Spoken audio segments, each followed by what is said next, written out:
Dan beginilah pantauan udara kondisi banjir yang masih merendam permukiman warga di Dusun Kampek dan Dusun Pegasinan, Desa Karangligar, Kecamatan Teluk Jambe Barat, Karawang, Jawa Barat.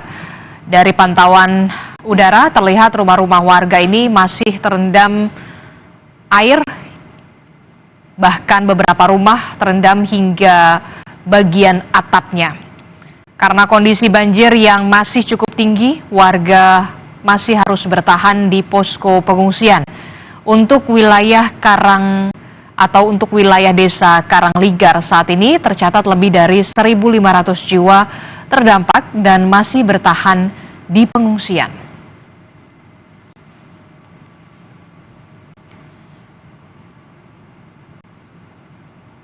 Saudara, banjir di Desa Karangligar, Karawang, Jawa Barat hingga hari ini masih berkisar 1 hingga 2 meter, saudara. Memasuki hari ketiga banjir akibat luapan Sungai Citarum dan Sungai Cibeet, permukiman warga masih terendam banjir. Ketinggian air bervariasi, namun rata-rata ini berkisar 1 hingga 2 meter. Warga memilih masih bertahan di sekitar rumah untuk memastikan barang berharga mereka aman.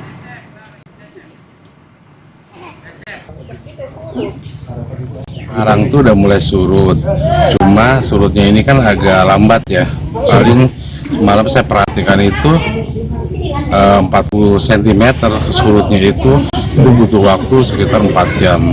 Karena memang kan ini kan ada 2 arus ya. Jadi impitan sungai dari Citarum sama Cibeet, sehingga semalam itu kan debitnya itu kan Cibeet kan udah mulai turun ya, sementara Citarum itu makin naik, sehingga ya arus dari Cibeet agak tersendat oleh Citarum. Sumber daya air dari Kementerian Pekerjaan Umum sudah mengidentifikasi juga apa saja menjadi masalah utama terjadinya banjir besar di Bekasi dan juga Jabodetabek lainnya, dan di antara itu tentu ada kaitan langsung dengan pekerjaan infrastruktur. Tapi kita juga paham bahwa banyak sekali yang harus dilakukan bukan hanya di tingkat pusat tapi tingkat daerah. Oleh karena itu kita cari kebersamaan dan cari solusi bersama ini agar benar-benar efektif. Nanti saya berharap Pak Menko kita harus lakukan rakor berikutnya, kita undang semua pihak untuk mencari solusi yang lebih permanen. Kalau tadi disampaikan pintu air ada yang rusak, ini tolong dicek betul sejak kapan rusaknya dan apa yang harus dilakukan, begitu ya, karena memang di saat-saat krisis tidak boleh ada malfunction, ada kerusakan di alat atau di infrastruktur yang benar-benar utama dan menentukan. Nah ini contoh bahwa kita harus cegah kerusakan-kerusakan seperti ini agar tidak terjadi lagi kemudian di masa depan. Kemudian tadi bicara juga pola tata guna. Jadi ini juga yang harus benar-benar serius Pak Menko, kita tata dengan baik Pak Wagub, karena jangan sampai apa yang terjadi di kabupaten kota yang lain dampaknya ke kota Bekasi atau ke tempat-tempat yang lain. Kita tahu seringkali ada penyalah atau kesalahan atau ketidaksesuaian paling tidak penggunaan lahan atau ruang wilayah. Di sini saya ingin juga tentunya menghadirkan Kementerian ATR BPN untuk kita bedah bersama-sama. Bicara Bogor misalnya, bicara Puncak misalnya, coba dicek sekali lagi, dan kita harus mengambil langkah-langkah yang tegas, karena kalau tidak, ini akan berulang. Jadi setinggi apapun tanggul yang kita buat, kalau hulunya tidak diselesaikan masalahnya, ya masa mau bikin tanggul setinggi-tingginya, nanti jadi monumen tanggul tertinggi, tapi kalau hulunya nggak diselesaikan, akan selalu ada permasalahan yang serius. Nah, ini yang juga harus disesuaikan ke depan. Lalu, tapi juga tidak kemudian, tadi saya dengar Ibu Dirjen bahwa tetap harus dilakukan penguatan dengan tanggul-tanggul di sekeliling Bekasi, dan Bapak Ibu kita sudah dengar semua, Bapak Presiden Prabowo Subianto juga sangat menginginkan hadirnya giant seawall itu sebetulnya untuk menjadi solusi yang jitu untuk mencegah banjir rob, penurunan atau land subsidence dan lain sebagainya, karena ini sepertinya numpuk semua dari atas, ya kan, kemudian banjir rob begitu, jadi semuanya terjadi dalam saat yang bersamaan sehingga terjadi banjir yang lebih parah dibandingkan tahun-tahun sebelumnya. Embung-embung untuk menampung air ini juga perlu dihitung lagi, Ibu Dirjen dibantu menghitung di mana, berapa jumlahnya, kapasitasnya dan lain-lain, termasuk polder-polder yang harus disiapkan juga. Sekali lagi jangan sampai nanti tidak dihitung dengan cermat, sehingga kalau ada solusi itu jangan tanggung-tanggung. Menurut saya harus sesuai benar dengan prediksi dan kapasitas yang dibutuhkan. Yang lain-lain saya rasa saya sangat mengapresiasi Kepala BNPB dan Bapak Ibu semua, Pak Menko. Tanggap darurat saya rasa ini sudah dijalankan dengan baik, cekatan, evakuasi dapur umum, kemudian tentunya infrastruktur pendukung, listrik, penerangan dan lain sebagainya. Dan memang rekayasa atau operasi modifikasi cuaca ini memang harus menjadi andalan juga dalam menghadapi krisis iklim, cuaca ekstrim yang kita seringkali juga hanya mendapatkan konsekuensi itu apa yang terjadi di dunia. Oleh karenanya memang pendekatan operasi modifikasi ini saya rasa juga sudah kita kedepankan. Cost-nya kita berbagi Bapak Ibu sekalian, mudah-mudahan bisa terus dilakukan, terutama nanti di tanggal berapa, 11 ya, sampai dengan 20 Maret yang diperkirakan menjadi puncak curah hujan di Jabodetabek ini. Untuk sekolah-sekolah tadi Pak Mendik Dasmen ada lebih dari 114 sekolah. Ini juga harus kita perhatikan anak-anak kita, sehingga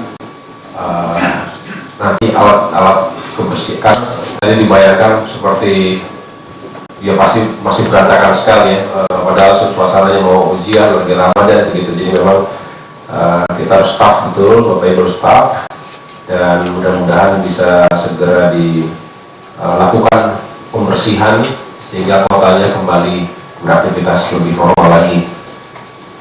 Jembatan-jembatan putus, langkah cepatnya memang dengan jembatan Deli punya angkatan darat, tapi nanti juga dihitung lagi Pak untuk membangun jembatan yang lebih permanen. Nanti kita juga bantu hitung dari Kementerian PU ya. Dengan demikian harapannya tidak terlalu mengganggu mobilitas masyarakat termasuk barang ketika ada jembatan yang sudah sangat membahayakan. Kita harus perbaiki dan perkuat lagi. Saya rasa itu Pak yang dapat saya perkuat dari apa yang disampaikan oleh Bapak Menko PMK. Kami dari Kemenko Infrastruktur tentunya siap dan ingin terus memberikan dukungan. Kami ingin memastikan juga bahwa ketika kita merencanakan sesuatu yang baik untuk masa depan Indonesia, tapi di depan mata kita yang lebih urgent adalah membantu rehabilitasi dan rekonstruksi daerah dan masyarakat pasca bencana, karena justru mereka lah yang harus didahulukan sebelum kita berpikir yang lainnya. Tapi tentu kita juga berpikir jangka panjang agar ini tidak terulang lebih buruk lagi di masa depan. Demikian yang dapat saya sampaikan. Terima kasih sekali lagi. Saya kembalikan kepada Pak Wali Kota.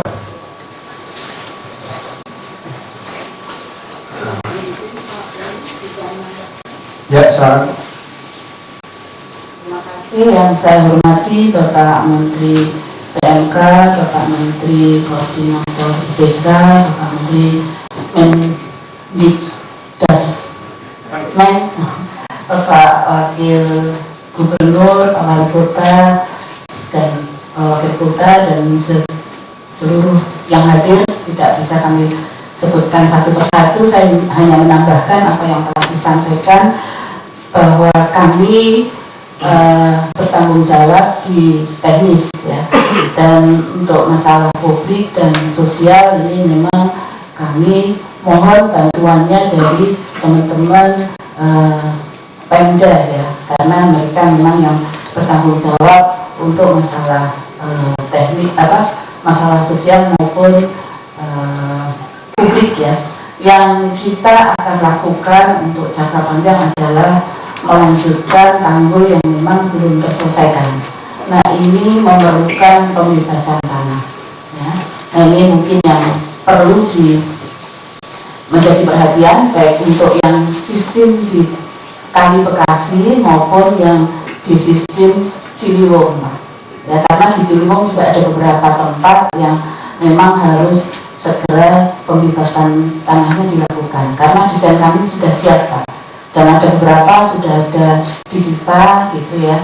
Ini yang tentunya kita memerlukan kerjasama gitu ya. Nah, ya, baru saja tadi kita dengarkan keterangan yang dilakukan oleh Menko Infrastruktur dan Pembangunan Kewilayahan Agus Harimurti Yudhoyono yang saat ini saudara tengah menghadiri rapat koordinasi bersama dengan lembaga terkait, salah satunya adalah dari Kementerian PU, kemudian juga ada dari BNPB dan juga lembaga terkait lainnya untuk membahas soal bagaimana penanganan pasca banjir yang kita tahu bersama saudara. Banjir ini terjadi di hampir seluruh wilayah di wilayah Jabodetabek. Salah satunya yang paling parah adalah di wilayah Bekasi, Jawa Barat. Ada sejumlah arahan yang nantinya sudah disampaikan oleh Agus Harimurti Yudhoyono. Salah satunya adalah tadi yang disoroti soal kepastian alat peringatan dini banjir yang harus dicek apakah dalam keadaan rusak ataupun berfungsi. Itulah yang kemudian menjadi sorotan, termasuk juga kepada BNPB terkait dengan koordinasi di hulu dan juga hilir. Sementara di hilir akan ada rencana memang pembangunan tanggul, dan termasuk juga soal evakuasi terhadap korban bencana banjir, dan juga sekolah-sekolah terdampak serta jembatan putus, saudara.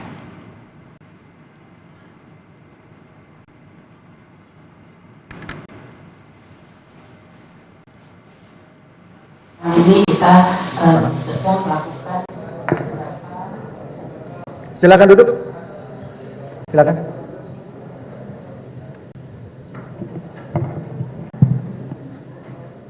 Baik, saudara terdakwa Thomas Trikasih Lembong, sehat?